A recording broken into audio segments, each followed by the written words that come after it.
Hello అండి. ఇప్పుడు నేను ఎగ్ దోస వేస్తున్నానండి. ఈరోజు మా బ్రేక్‌ఫాస్టు ఎగ్ దోస.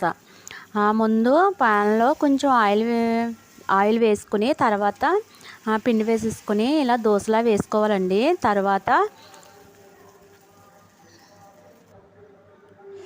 తర్వాత ఎగ్ వేసేసి కొంచెం స్ప్రెడ్ చేయాలి. మొత్తం అట్టుకి మొత్తం అంతా స్ప్రెడ్ అయిపోవాలండి. ఒకే చోట కాకుండా స్ప్రెడ్ అయిపోయేలాగా తిప్పుకోవాలి. తర్వాత కొంచెం స్పైసీ కోసం కొంచెం కారం, కొంచెం సాల్ట్ అయితే యాడ్ చేసుకోవాలండి.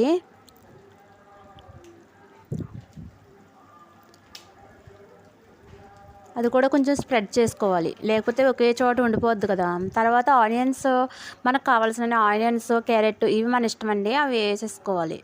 కానీ నేను ఆనియన్స్ ఒకటే వేసానండి, ఇంకా మిగతావి నాకు నచ్చవు.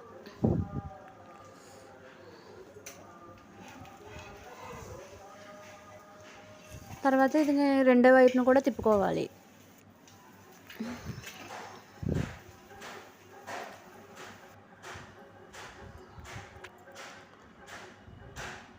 చూడండి ఎంత బాగుందో, స్పైసీగా చాలా బాగుందండి.